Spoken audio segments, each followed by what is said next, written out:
Bengal safe Murshidabad জেলায় ফার্নিচারের জগতে এক পরিচিত ও প্রতিষ্ঠিত নাম। 57 বিবি সেন রোড, বহরমপুর, মুর্শিদাবাদ।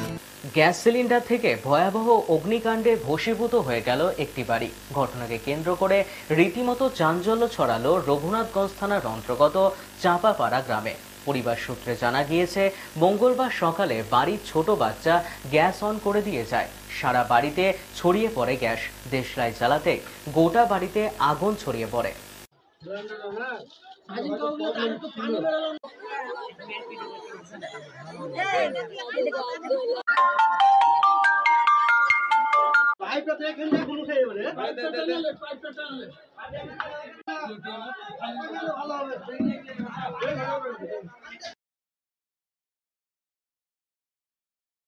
গাড়ি আসতে গেলে 1 ঘন্টা থেকে 2 ঘন্টা সময় লেগে যায়। একটা ফায়ার ব্রিগেড গাড়ি আসতে 1 ঘন্টা থেকে 2 ঘন্টা সময় লেগে যায়।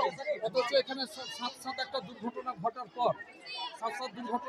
পর আমার কাছে ফোন যাক, আমি তড়িঘড়ি মন্ত্রী সাহেবকে, বিডিও সাহেবকে, আমার প্রশাসন বড় মুখামুখি সব সাত কিন্তু কর্মসূচি পরিস্থিতি এই জায়গায় চলে এসছে। আমি স্পট দেখলাম, প্রশাসন আসছে, বিডিও সাহেব আমাকে বলেছে আপনি ছবি তুলে করেন, আমার লোক ইনকোয়ারি যাবে, ইনকোয়ারি দেখে যতটুকু সহযোগিতা করার আমরা পাশে দাঁড়াবো। এবং মিঠিপুর জিপি থেকে আমি যেহেতু একটা পঞ্চায়েতের উপপ্রধান, আমার দিক থেকে পঞ্চায়েতের তরফ থেকে আমরা যতটুকু সহযোগিতা করার আমরা সহযোগিতার হাত বাড়িয়ে দেবো। আজকে বিডিও সাহেবকে আমরা আশ্বাস করবো যে বিডিও সাহেবের যতটুকু করার উনি করবেন। এটা ধরেন মানুষের যেটা দাবি সেটা একদম বাস্তব দাবি, কারণ আমরা দীর্ঘ কয়েক বছর ধরে আমরা দেখে আসছি উমরপুরে একটা জায়গা কেনা হয়েছে, এটা বারংবার আমরা কিন্তু বলছি।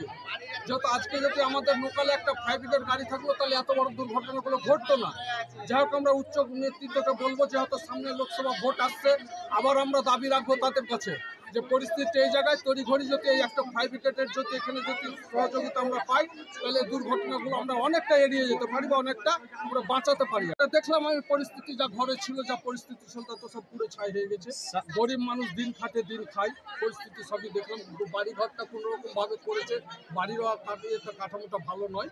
যাই হোক, আমরা দেখলাম সে পুড়ে গেছে। আমরা বললাম তো আমরা পুড়ে গেছে, একটাই কথা বললাম, আমরা প্রশাসনের তরফ থেকে আমাদের তরফ থেকে যতটুকু সহযোগিতা করার, সবথেকে বড় কথা হচ্ছে একটা রোজার মাস, একটা ঈদ চলছে, একটা ঈদ উপলক্ষে চলছে, তার যদি একটা এরকম পরিস্থিতি ঘটে যায় তাহলে তাদের ছেলে মেয়েকে একটা সামনে ঈদ আসছে, আমরা যতটুকু পারবো তাদেরকে সহযোগিতার হাত আমরা কিন্তু বাড়িয়ে দেবো। বেঙ্গল সেফ মুর্শিদাবাদ জেলায় ফার্নিচারের জগতে এক পরিচিত ও প্রতিষ্ঠিত নাম। মনের ভাবনাগুলো প্রকাশ পেল, ঘর সাজাতে ইচ্ছে হলো, রকমারি আসবাব আছে একসাথে, চলো ঘর সাজাই বেঙ্গল সেফের সাথে, বেঙ্গল সেফের সাথে। বেঙ্গল সেফ 57 বিবি সেন রোড, বহরমপুর, মুর্শিদাবাদ।